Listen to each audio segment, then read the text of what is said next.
पवित्र सावित्री अमावास्या अवसर में गांधीनगर सप्तम लाइन स्थित जगन्नाथ मंदिर में किन्नर माने सामूहिक भाव एपरी सावित्री व्रत पालन करते।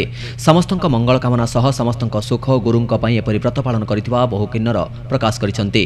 किन्नर माने उपवास रहिबा सह नूतन शाढ़ी परिधान करी विभिन्न पूजा सामग्री माध्यम सावित्री व्रत पाठ पूजा करथिले। प्रतिवर्ष किन्नर माने सावित्री व्रत पालन करि आसुथिबा सूचना दैछंती। एपरी व्रत माध्यम समस्ते खुशी अनुभव करथिबा से कहिसेंती।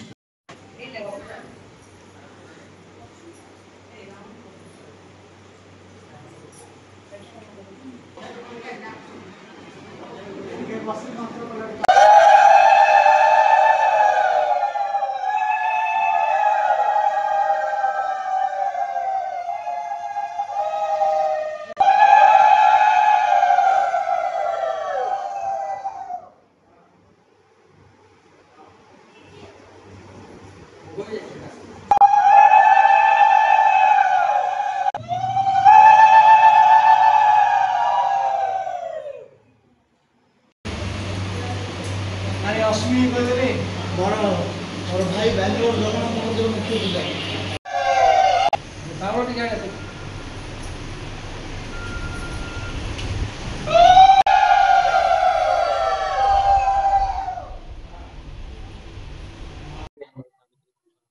जेमिति नारी माने पुरुष मानक पई स्वामी मानक पई सावित्री ओषा करंती सेमिति आम गुरु मानक पई आमे सावित्री ओषा करू।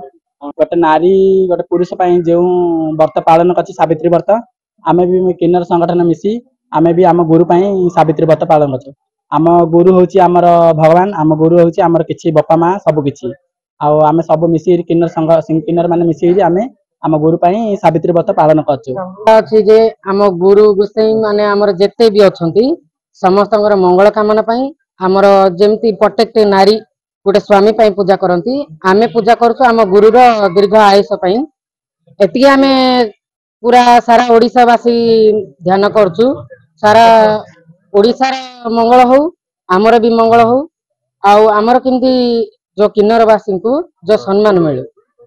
जेहेतु हम तो प्रत्येक वर्ष करूछु सावित्री व्रत जेहेतु आमर गुरु हेले आम सब किछि मां बाप से किछि सब आमर तांको जोगुरु आमे अछु जेहेतु हम गुरु मान पे करू आउ देशवासी मंगल हो बा समस्तीकर भल हो मां सावित्री मां मंगला काली भले रखिदा समस्त की एति बाहरे आमे प्रत्येक वर्ष हम सावित्री व्रत रे सब किन्नर मिली मिसिकी आमे व्रत करूछु।